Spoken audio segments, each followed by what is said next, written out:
Delays in distributions. Is this a red flag for beneficiaries? In common law, there is a centuries-old practice of giving executors 12 months from the deceased's death to wind up the estate. This executor's year is intricately related to the assessment of whether the executor has engaged in undue or unreasonable delay. Often executors delay in making the distributions. Sometimes there are good reasons, and sometimes there are not. In the Kajaks estate case, the deceased named his stepson as executor. There were no distributions for 8 years. You can imagine that this raised some red flags for the other beneficiaries.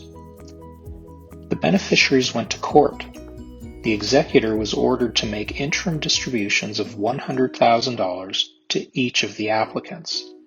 While the residuary beneficiary received an interim distribution, the applicants did not. The applicants went back to court and sought to find the executor in contempt of the previous order and to remove him for delay.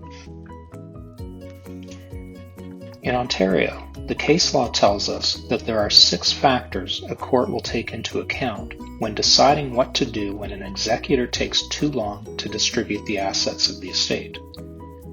The bottom line is that courts generally do not remove executors just to punish them for misdeeds, but judges are guided by what is in the best interests of the beneficiaries. The judge in this case ordered that the executor be removed. The key issue was the welfare of the beneficiaries.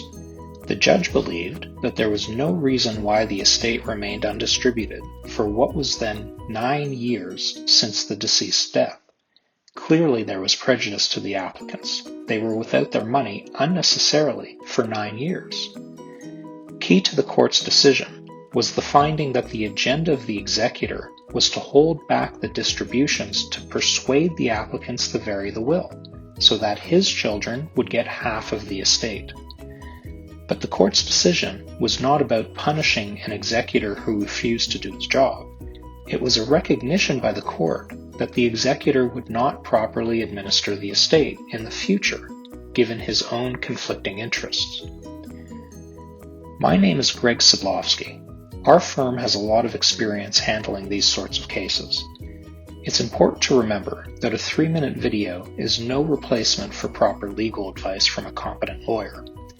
If you are a beneficiary of an estate who feels that the executor in charge is unduly delaying in giving you your inheritance, then you should consult with a lawyer with expertise in this area.